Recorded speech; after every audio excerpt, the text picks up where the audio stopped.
Well, good afternoon, everyone. Welcome, all our members, guests, sponsors, and friends.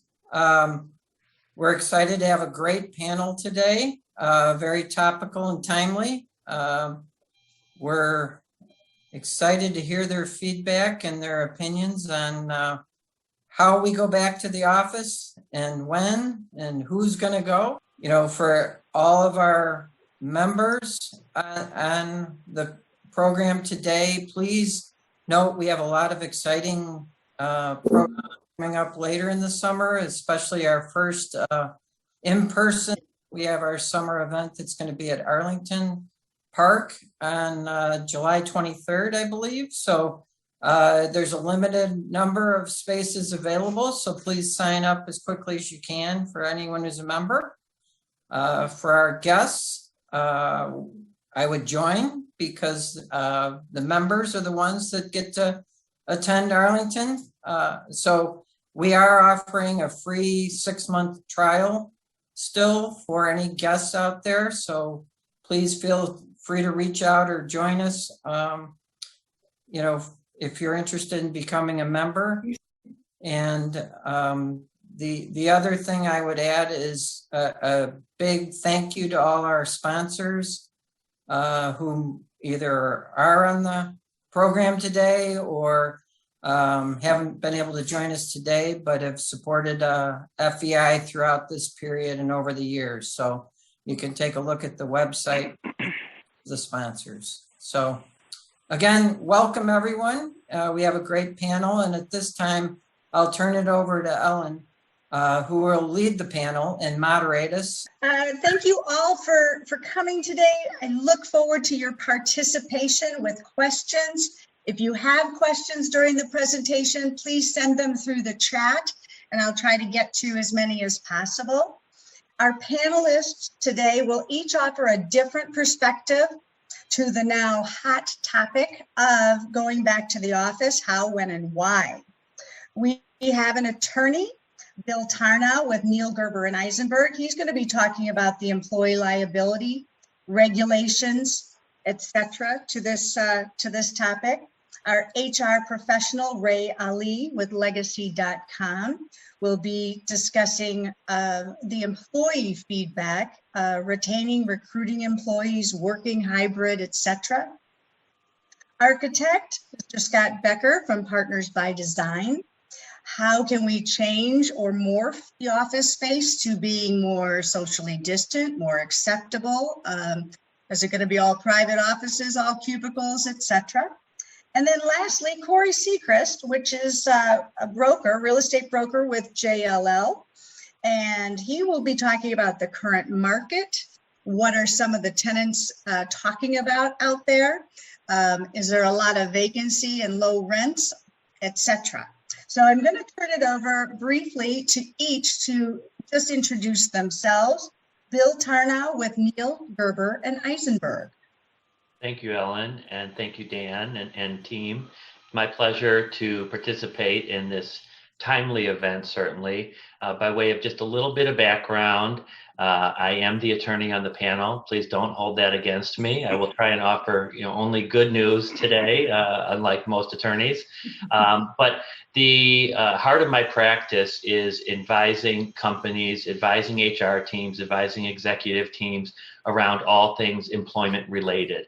And as you might imagine, over the course of the last year, that has had specific focus on return to office, not return to work, because that is a misnomer since folks are working remotely, and that is not a phrase we should be using, although we might slip into that lexicon now and then.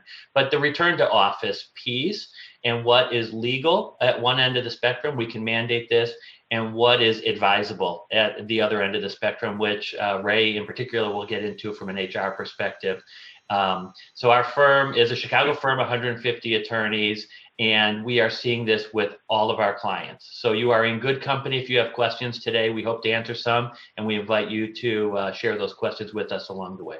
So thank you to the association for having me today, and we look forward to the discussion. Thank you, Bill. Our HR executive, Reologie, is with Legacy.com. Ray? Good morning and great to see everyone, and thank you for having me here. So I am excited to be here on the panel, and me and actually my peers around town, we're kind of taking these things sometimes day by day, month by month. I know Bill feels that pain as well, as things change so quickly and rapidly, and we try to keep up and be thoughtful of the employer perspective and protecting the organization, as well as the employee perspective and being in the mindset of that employee. So I know we'll get into it with some fun questions as we go around this. So, but I'm so happy to be here. So thanks for having me. Thank you, Ray.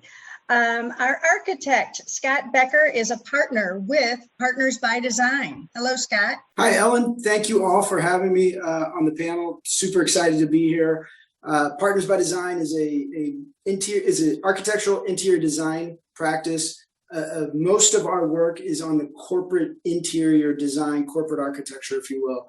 And so when it comes to how people are going back to the office, we have been rolling up our sleeves, doing study after study for different organizations, showing how do we socially distance, what does it look like, and how do we transform the space as people start to return, and in doing that, building excitement and making people really feel safe that they can return safely to the office environment. So we're about a 50-person interior design architecture firm, like I mentioned, and just super excited to kind of share our thoughts on interior design and space. Lastly, Corey Seacrest, real estate broker, JLL. What are you seeing, and who are you at this point? Well, first off, Ellen, thanks for having me. Thanks, FEI. I really appreciate the opportunity. This should be a great conversation. Hopefully, one of the last Zoom conversations we have here. Hopefully, that's coming to an end. But I'm with JLL, publicly traded full-service real estate firm headquartered right here in Chicago. I'm part of the tenant representation team, so I'm part of a team of 5-6 people that deal with not only downtown Chicago, but also national, international from a tenant representation perspective. So we've been helping the past 12 months, really more consulting based on a workplace reentry, and then obviously the transactions soon after that. So we're going to start out our first question to Bill the attorney. First and foremost, can employers mandate a vaccine to making them come back to the office? So this is a real hot topic, as those of you involved in any HR or operational aspects of your companies will know. Where can we draw the line? And the short answer to your question, Ellen, is yes. Employers can insist that employees return to the office and that they be vaccinated in order to do so. So there was some question for a period of time of whether that would be a permissible approach, whether that was legal. And the federal agency, the Equal Employment Opportunity Commission, or the EEOC, has come down and said that an employer can, in fact, require vaccination, that is not unlawful. Now, there are some caveats to that because it's the law, and there always has to be nuance and confusion and complexity. If an employee says that she or he does not want to get a vaccine, but wants to continue to remain employed, then there needs to be an interactive process about the nature of the objection. If there is a disability that's at issue, someone says there's a health reason that they cannot get vaccinated, or there is a bona fide religious objection, those are the two principal grounds, then the pendulum will swing back to the employer to have an interactive process around that and have a discussion to see if there might not be some reasonable accommodation, teleworking, different office space, etc. But those are the exceptions to the rule, and as a baseline rule, employers are permitted to require a return to office and to require proof of vaccination. And as an important corollary to that, one question becomes, well, is it honor system? How do we get proof of vaccination? You can actually ask as an employer to see the vaccination card, to see proof of that vaccination. There had been some question about whether that might be an illegal medical inquiry, whether under ERISA or other laws. And the federal agencies have said that that in and of itself does not constitute a medical inquiry asking for personal medical information. Rather, it's just a check the box confirmation that yes, in fact, someone has been vaccinated. So you can trust but verify, so to speak. And if there's any information that's exchanged beyond just the card itself, other reasons around vaccination or non-vaccination, then that needs to be maintained in a really confidential, preserved way, as you would expect in the normal course of business with medical information. Thank you so much. Michael, I'll get to your question in a moment. I wanted to do a quick follow-up with Ray. Ray, the company mandates the vaccine and the coming back to the office. What have you seen from an employee perspective as to their desire to come back to the office right now? Absolutely. And I'll answer for legacy.com and just in general, perhaps, what you see and hear kind of around town. What we did is we implemented a survey to all of our employees that are based out of our Chicago office, as an example. And I would tell you that we had varying degrees of interest in returning to the office, and that varying degrees of interest might have been 1 day a week or 2 to 3 days a week. But for the majority of probably 80% of our employees wanted a hybrid schedule. No surprise, I believe, for most of the folks around the call here. So what we did is we managed accordingly. And so we want to make sure that we have an environment that is fun and conducive for those who do want to come into the office, as well as, and we'll get into this a little bit later, but making sure that those who are not in the office very often are still connected and engaged, with their teams, with their departments, and with the company for sure. Can I just interject to add to Ray's comments, but also to address the two questions in the chat that I think maybe fall under my umbrella, and we can address those quickly. So the first question is, what percentage of companies are requiring a vaccination? I would say at this point, and so I get a little bit of a view into various clients' operations, and I get to advise their board and talk it through. Plus, we're keeping our finger on the pulse of what's publicly available. For example, ACE or True Value hardware saying we're expecting everyone to come back, or others saying we're going to go fully remote. So you have different ends of the spectrum. I would say it is a significant minority of employers are insisting that the workforce fully return to the office now. You have some who say we expect to come back to that model, but we're going to revisit it at the end of the month. End of the summer, most are. And so they're not drawing that line in the sand now. So the hope and expectation is a return to normal, but they're not insisting on it presently. So I would say it's a very small minority of employers that are saying we want vaccination and we want you back now. That's my answer to question number one. Question number two, the small Amazon gift card is great. I really like the fact that, Lisa, you referenced small, because in a counterintuitive way, there has been some guidance that if your incentives are too large, that would be improper from a benefits or an EEOC standpoint.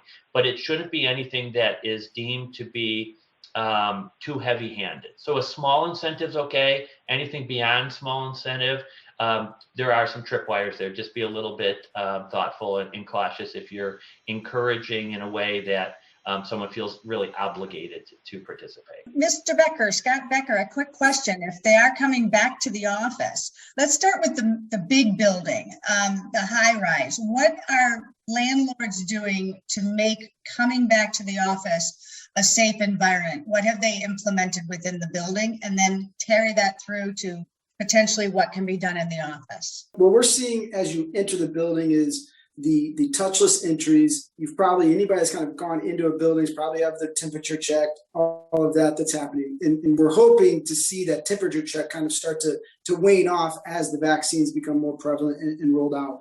The other thing that a lot of buildings are contemplating and some are actually implementing is air filtration. There's different types of air filtrations, from bipolar to localized filtration systems that are being employed. There could be a whole discussion on how those systems work. So there's a lot of things that base buildings are doing in order to make people feel safe as they're coming back. They're also starting to implement some of the amenities. And so there's always been, even pre-COVID, there was this kind of amenities race that was happening. But now, in order to draw people back, there's a lot of spec suites that are starting to happen. The WeWork type of environments are becoming kind of popular so that people can kind of get back into the office. And then you have all the other amenities that buildings are starting to offer, which is, you know, your gyms, your daycares. But there's a whole slew of things that are starting to happen. And then the second part of your question, Ellen, is like when we get into the actual tenant space, a lot of the same stuff applies. We've had some tenants that are doing localized filtration in any conference room or open collaboration area that may have more than 4 to 6 people that are in there. We've also seen in the plumbing and in restrooms, a lot of like restroom renovations where we're doing the touchless faucets, touchless toilets, all of that in order to kind of that safety factor that comes into play.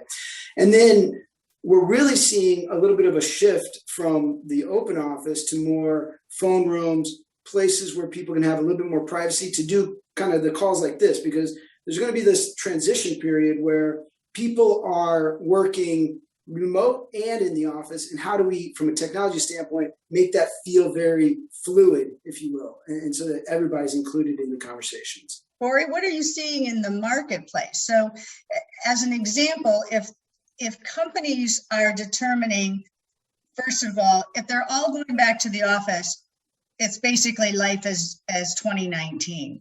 That's not what I'm hearing. We're hearing a lot of hybrid, but people still have office space, furniture for a length of time. It's a legal commitment. What are you hearing out there? Is anybody changing, or are they in a wait and see mode? As it relates to activity, we've been tracking a bunch of metrics, and first off, one of them is office tour activity. So what we did is we went back and we looked at where we were in 2019 to where we are now, and over the past month, we're at 89% of the 2019 average tour activity, market activity.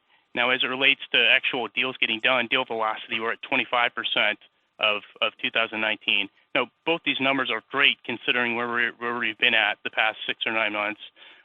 So we're, over the past month or so, it's definitely picked up. As it relates to space on the market, we're sitting at over 5 million square feet of sublease space. What's going to be interesting is what of that 5 million may be pulled back from the market as companies. We've seen kind of the attitudes change over the past year, and the pendulum has kind of shifted back to, okay, we do want to be back in the office, but how is that going to be? Is it going to be more hybrid? We're going to be back in 3 days a week. So we do anticipate some of that sublease inventory to maybe come off the market as people get more comfortable in returning to office. If you have a hybrid situation, and Scott had indicated that his firm are going to be coming into the office Tuesday, Wednesday, and Thursday. So if you have these hybrid, everybody doesn't need a specific seat then. It seems to me that we should be downsizing and therefore saving some money. Counterintuitive though, social distancing. So on average, we're seeing anywhere from a 10% to 15% reduction if we're seeing that. But again, it differs. There are some companies that are staying the same that they before COVID, and there are some that they see growth.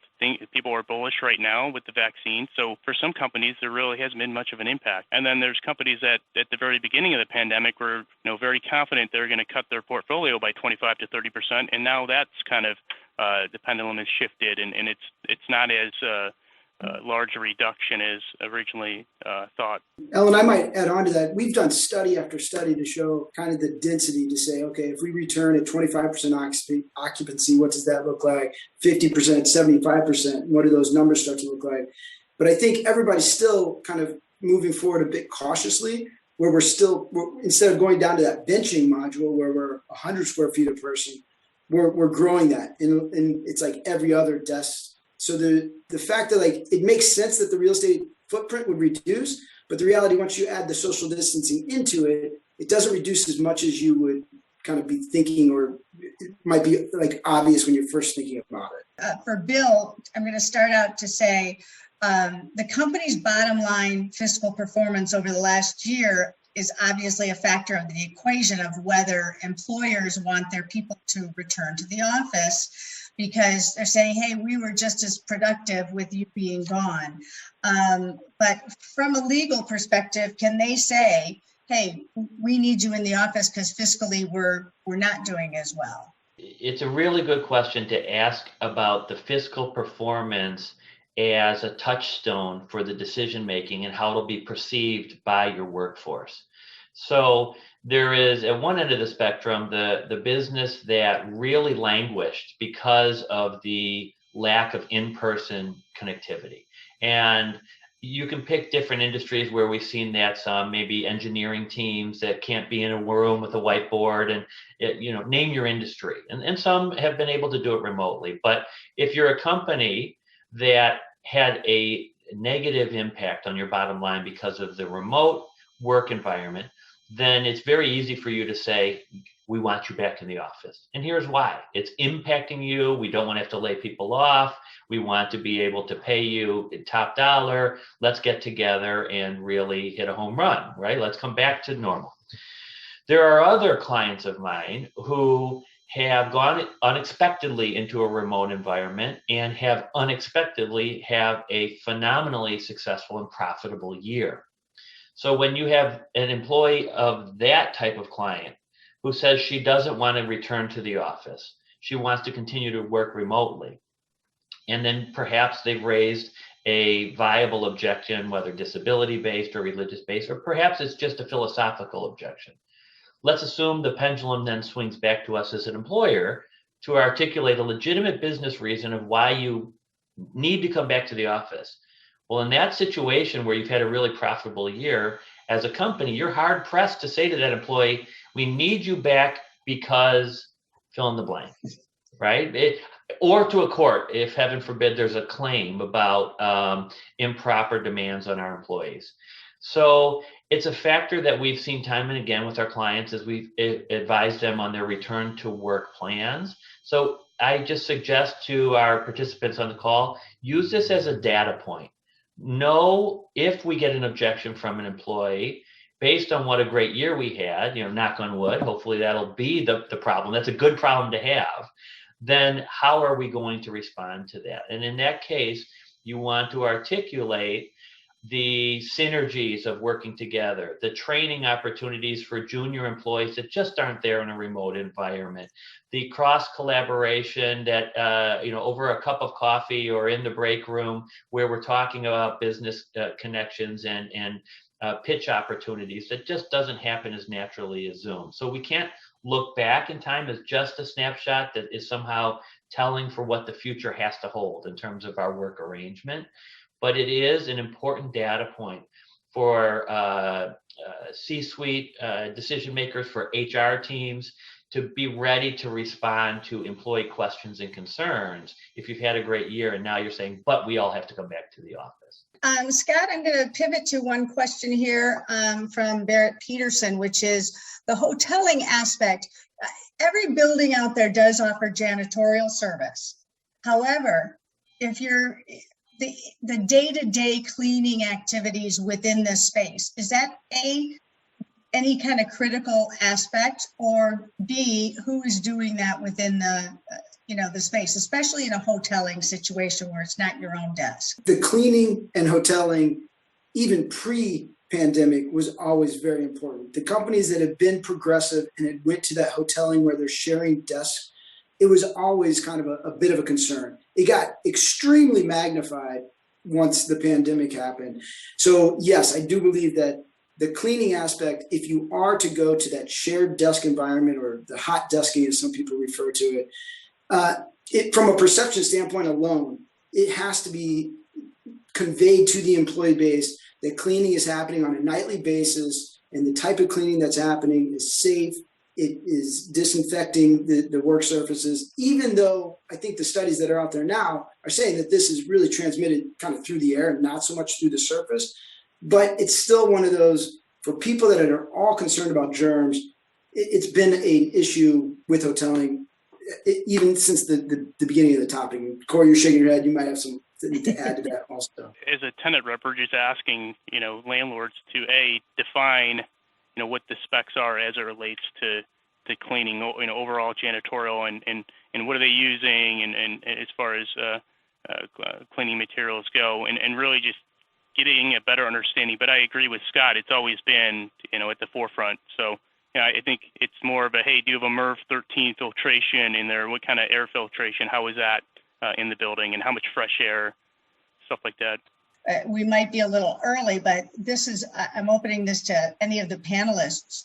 Are there any particular mistakes that you can highlight right now that companies have made in their planning that maybe then they've halted it and rethought, wait a minute, we're doing this wrong? As people are developing these plans to return to the office, it has to be very clearly communicated that one thing is going to be consistent. The plan will change. Like, it's not going to be perfect. Like, we're going to try some things, and then we're going to review, is it working? And then we're going to try some other things. And so in our approach, that's the best approach we've seen, is to be just completely transparent and honest and say, we don't all know exactly how this is going to work.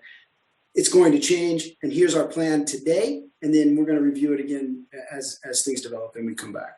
Yeah, I agree. I think you got to have the transparency. And there's been, everybody we've talked to, companies have done a ton of surveys to get a better understanding from employees what they're comfortable with, what they want, and then once they're back in the office, that's the test case, and you got to have that flexibility to make changes if necessary. A perfect example is having the rooms to do Zoom calls, right? Like, you have to have those places to go and do them because they're still happening right now. And all of a sudden there's people around, and you have to focus like that much harder. So there's just little things, acoustical treatments that can be done too to kind of help with these as we get into it. To add to that also, from an employment and a legal perspective as well, and it really comes full circle to my first comment of what can you do as an employer and what should you do as an employer. And I have seen employers make mistakes about, to Scott and Corey, both of their points, about setting an artificial deadline and not being fluid and flexible and saying we're returning on this date.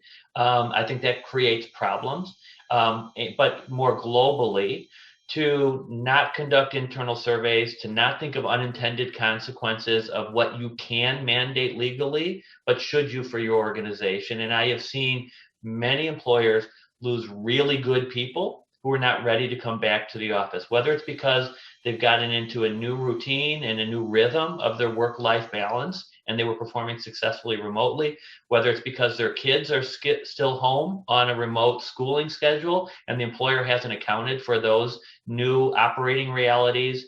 And employers have done what was within their rights to say, here is what we expect of you employees. And you've had good employees just throw up their hands and say, thank you, but no thank you. And they've lost good talent. And clearly the jobs market is indicating that. So Ray, from a cultural perspective, the remote, and it's been, I think, very widely encouraged and appreciated, and all of a sudden people have different, they're able to do different things, etc. But collaboration and a company culture, how do you establish and or maintain a company culture when there's nobody in the office?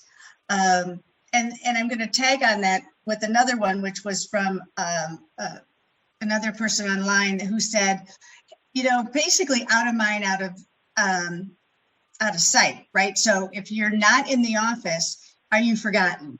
How do you show the management, hey, look at me, I deserve promotion, I'm doing this, I'm doing that? The metrics seem to be lost. Let me take your first question, which is, this is everybody, when I say everybody, I mean me and my peers, right? This is everything that we're always struggling and we're up against. This has nothing to do with COVID in terms of your culture. Your culture better have been a tight one, a good one pre-COVID in terms of engaging people and having leaders leading their teams and really knowing how their people are doing and helping them grow their career where they need to have been. That had to have been already in place, process happening pre-COVID, because when COVID hit and we all went remote, and now you can't just walk by a boardroom or something and look and see that the expression on someone's face is off, or people can't say, hey, Ellen, you got 2 minutes, right? So we worked really, really hard to do all these different engaging kinds of things to make sure people were connected. It was one of our goals that the CEO actually set for 2020, that one of our company goals was to stay healthy, and then there's a couple others, and then stay connected. So we did a few things to make sure that we were doing that. We have definitely kept our Tuesday weekly stand-ups that were usually 10, 15 minutes. We extended them to 45 minutes. We incorporated every week, and then every 2 weeks, what I call a safe space session, which we allowed people to speak on taboo topics, everything within the diversity and inclusion space to mental health to what's on your mind. And I could give other examples later on of different things that we've been doing to keep people connected. And then a bunch of pulse surveys along the way to kind of see where people are. To your point of, out of office, out of sight, out of mind, that is what we needed to be really focused on and doing. This hybrid world and everything, leaders and executive teams have to, if they can, depending on their business, really embrace what this world is like, this new normal, and to try and kind of be resistant upon it, or say, it's these new kids today. It's not just new kids today. You will have people, I'm 54, you have people who are 40s and 50s who are like, I never thought I would function well outside in office 4 or 5 days a week, but I figured it out somehow. I won't go back 4 or 5 days a week. I'll do a couple days myself, but I've even embraced hybrid schedule. And so we have to embrace this new normal. We have to be thoughtful about that people are successful and good and honest and working hard if they're not in the office, and that it because you either had Zoom meetings with them, or the information or the performance that you're seeing, you're getting it via the emails or the reports or the data that you're needing. So we have to shave that perception and that stigma that not in the office, not successful. I'm not saying it's easy, but we really have to listen to our employees in terms of what is it that they need and how do we help them. And that's one of the things I have with my team and I, is really trying to be progressive and thoughtful on different ways to make sure we're not losing or missing career growth and career moment and opportunities, because any company around the US, around the world, if we're going to all embrace hybrid and remote life, then guess what? My competition isn't in Chicago anymore. Right. It's West Coast, it's other areas of the country for sure. That is true. That is true. It opens up the opportunity from a recruitment perspective. It also opens up an opportunity for hiring, or employment opportunities. Corey, you've been out in the market. You've been touring with companies and discussing their goals. What are you hearing from a timing perspective? I've heard everybody just kind of kicking the can. What are they saying now? This time last year was more the, hey, what's happening? Things that were going on last year, let's kick the can down the road. So we have a lot of transactions that were done same time last year, late last year. Now over the past, I'd say 3 months, 4 months, companies are really, really engaged on the reentry as we've seen vaccinations go up. So what's that mean for timing? We think deals are going to, first off, they need the people to get back, but as they're taking these surveys and finding out what employees want, we're seeing activity definitely pick up. Like I said earlier, we're about 25% of what we were in 19, but again, that's better than where we were, 5-6 months ago, is 0. So from a tour activity basis, again, it's been extremely busy. And from a transaction standpoint, we expect that to pick up through the remainder of this year, and we really feel bullish about 2022, and that's not only us, it's landlords are also expressing the same sentiment. So we're really hoping that 22 is going to be a great year. Thank you. I'm going to keep it with you, Corey, for a second. Yeah. So 5 million square feet of sublease space, a lot of which was, hey, let's throw it on the market, see if anybody wants it, right? Because nobody's sitting in it now, and then we'll deal with the other later. But, and I'm assuming the 5 million on the market, there's a significant discount. Are we seeing some good financial plays out there that companies should take advantage of? Absolutely. I would think if you're out tenant in the market looking for newer space, you want to start with the sublease options first.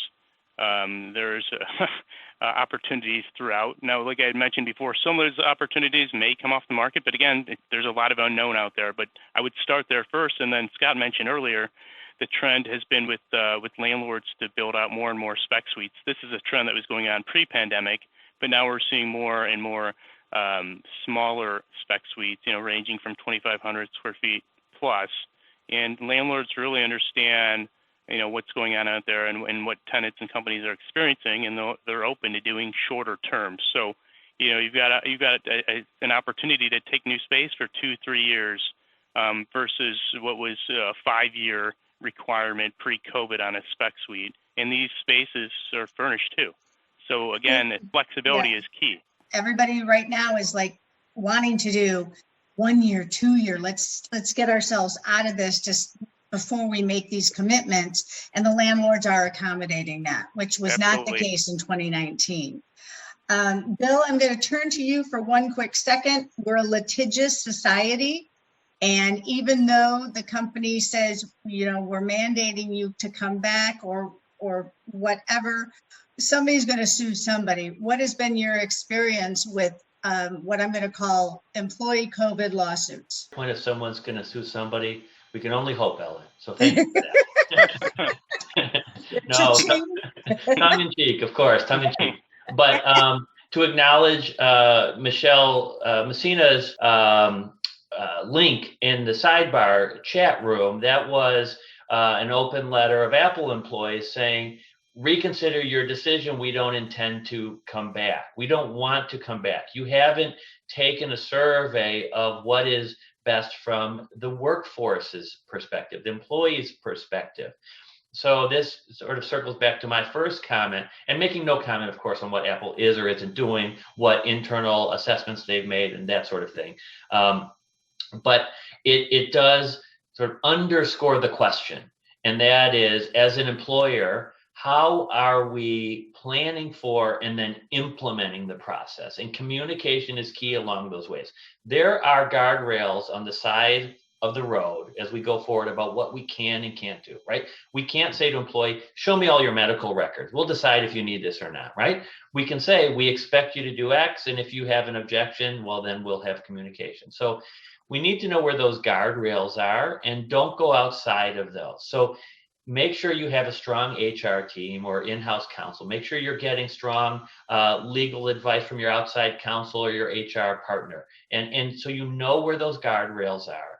And then formulate your company's plans, cognizant of those guardrails, and how you're going to respond to objections.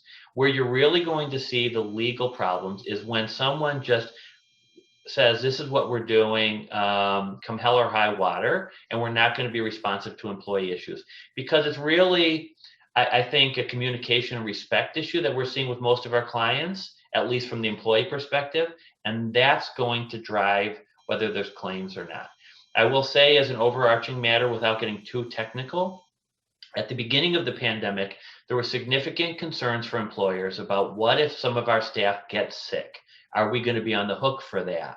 The general answer is you will not. As long as you're not doing something that is absolutely outrageous in terms of safety protocols and just acting as if there were no pandemic, then heaven forbid someone gets sick, that's going to be at best a workers' compensation claim. It's work related. So it's in that workers' compensation arena, and you're not in the freewheeling wild west of the court system. So there have been many court cases that have worked their way through the system, and they've confined it to workers' comp, which is very narrow damages. And even there, the commissions are saying employers are not on the hook for these violations unless they've really done something egregious where they've intentionally jeopardized employee safety. So if you're following Ray's suggestions about employee engagement and Scott and Corey's suggestions about office space and structure, you're going to be just fine from an employer perspective, and your risk about returning to the office is really pretty low, and you can manage that risk on the communication side of the aisle.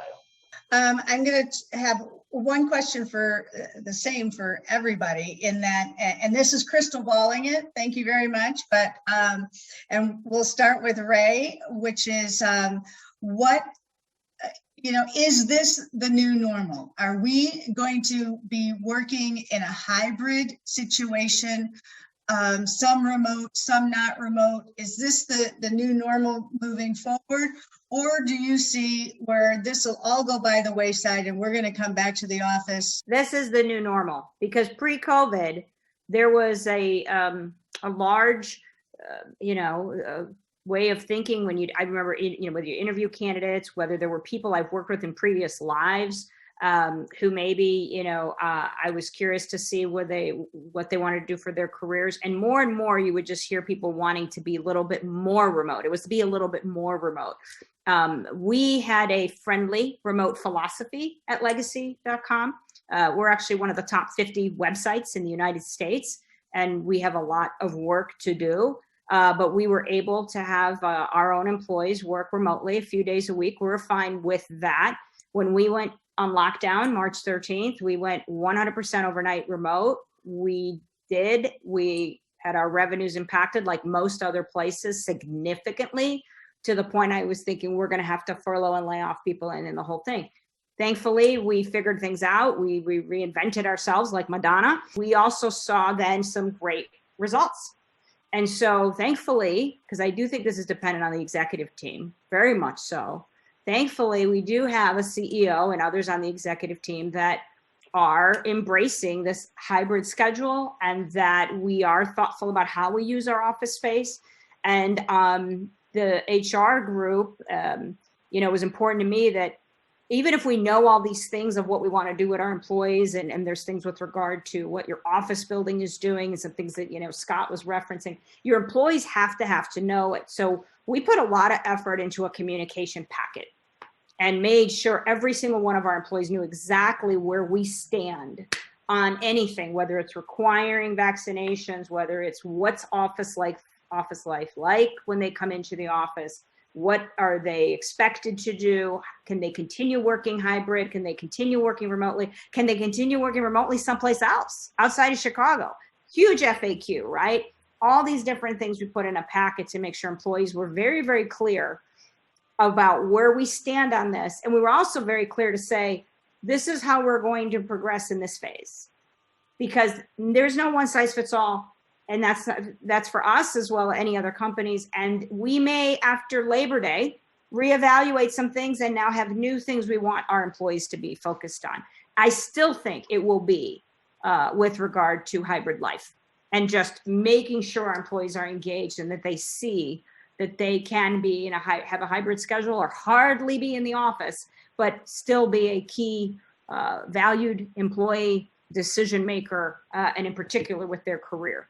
Companies and organizations are going to look at this as an opportunity to say, what worked in the work from home, what worked when we were back at the office, and now how do we mesh the two together and kind of it will, personally, I believe it's going to change office environments. There's going to be a lot more of these collaborative areas. There's going to be potentially more private offices for more privacy, for more of that heads down work. But I think people are going to come to the office to be more social, and the companies that kind of embrace that and realize that they can't just go back how it was. They have to kind of evolve and change the environments that they provide for their employee base. Those are the folks that I think are really going to succeed and see the wins out of all of this, if you can. Right, Scott. And if I could add one more thing, not just always it be kind of in office, right? The idea of gathering all your employees. There might be an event at the office, but there might be events that you're going to bring everyone together that are for a ball game, a barbecue, rooftop, Arlington Park, whatever those things might be, to just have those events, especially during summer, and a little less focus on everything must be, in the office. I think that helps hybrid life as well, because a lot of times people just want to be able to get together and connect. Corey, as you're sitting there in your office and you've indicated that you've been in the office the whole time, what's your opinion? Hybrid forever? Well, I think it was already a trend that's just been accelerated by COVID. It's not something that popped up. There's already something that was happening. But, over the past year, we've been doing a bunch of surveys, and on average, we think work from home is probably going to be a little bit over 2 days a week. Obviously there's different sectors, manufacturing, that's not going to be much of a change, but from a financials and tech companies, entertainment, professional services, on average 2 days a week. And when you really think about it, it's another day in addition to what we were probably seeing before COVID. So, but I do agree with Scott and Ray. I mean, the space itself is definitely going to become more of a we space and less of a me space, a more social and event driven or hosting clients. Bill? So I was going to, I agree with that, what everyone has said. I don't think there's going to be a return to normal. With my legal hat on, and including with reference to the check question that Vincent just sent through, once we do go to a hybrid model or a remote spot model, how do we as organizations monitor who's working when, how they feel like they have to be on call all the time? We have seen, I'm sorry to say, significant claims around remote working that are really in two buckets. Well, principally one, but a secondary claim. Talk about the secondary claim first. And that is how Illinois law requires reimbursement of expenses. And so we have seen some claims for employees who say, you have to pay for my internet, I'm getting paper, I'm getting toner, I'm doing this, I'm doing that. And you think, oh, well, that's trivial. It's trivial until you have that times 1,000 on a weekly basis because you're a large employer. Yeah. So there is some question and concern under both Illinois law and other counterpart state laws about how do we have to treat expenses that are being incurred on the home front, which might not be incurred in office. So that's one sort of tail on the dog of financial concerns around planning. Another concern is if you have remote workers who are now out of state, and I mean out of state as compared to where you expected them to be working in person, right? So let's just take a Chicago company, and you've got someone who's working from Wisconsin or has moved to California or whatever and is performing remotely. We are seeing territorial grabs by state and local municipalities saying you should be paying taxes on compensation earned by this employee who is working in California, who is working in New York. So there are payroll tax and other tax ramifications that can be attendant to having remote workers if they in fact are crossing state lines. So that's a question mark, and it's rising to the surface as New York was a leader in this. They had folks who were fleeing New York and working from other states, but saying, we want you to pay tax here, and vice versa. So that's an issue. And then coming full circle, I'm sorry to ramble on, but back to Vincent's comment about how do you monitor when they're working. If you have non-exempt employees, so hourly employees who are entitled to overtime pay, it's real easy to see when they're in the office, especially if you've got punch cards or other ways of tracking hours, when they're working and when they're not. It's a very different animal if they're logging in online. You're not seeing them on Zoom all day, but they're online at 6 a.m. and they turn off the computer at 10 p.m. Do you owe them now for 16 hours of work? So employers have struggled with that. And Vincent, that's sort of the flip side of the coin of your question about how do you make them not feel like they have to work all the time. I'm thinking from a liability perspective, if they're remote, you need to have good processes in place to know when they are working and when they are working. And then it becomes, to your question, Vincent, a communication piece from team leaders about, hey, we expect you to be, devoted when you're online, and when you're not online, then it's as if you've left the office, right? You have to be able to disengage if that's what the job allows. My job doesn't allow that, right? I'm always online. There's always emergencies, but that's unique to my profession or, anyone who's in that vein. But if you have people who are literally supposed to be 9 to 5, then you have to coordinate with managers. So at 5, they're not reaching them unless it's an emergency. And it's really important from wage hour issues because we've seen class action filings around that. I mean, it seems to me that you can't have insurance for everybody while being at home unless they got a paper cut. How does workers' comp work in that? So it's a really tricky wicket. The expenses piece that I guess that was Mike's question, and then okay, followed by Deborah. So they're sort of joined at the hip. So workers' comp in Illinois, it contemplates an injury during the course of the employer's permitted duties, and so there are all sorts of questions around what if somebody's left the office and they're running an errand and they're coming back. So I'm afraid it's not subject to easy answer here, and it's one that the Workers' Compensation Commission is grappling with. Thankfully, there have not been a large number of cases yet with home injuries that are being attributed to workers' comp. Thankfully, most of us are not in harm's way on Zoom, but it is an open question. And then I guess Mike's question is a legal claim different if you're home versus in the office? In the employment world, if it's harassment or discrimination or anything else, doesn't matter where you are. If someone's mistreating you, the claims are going to be the same, but it could have an impact on if there's an injury. But that's a really rare case and not one that courts are seeing much of. Well, we're running out of time here, and I could keep talking about this forever. I thought it was hugely engaging and wonderful, interesting perspectives. I'm going to ask real quickly if anyone else has a question, shoot it up on chat. We're going to have some pieces, by the way, that are going to be available, white papers, etc., that the various panelists have prepared that have interesting insights. I certainly appreciate everybody's inquiries and their attention and participation. Dan, I'll turn it back over to you. Thank you, Ellen, and thank you everyone, and fantastic panel.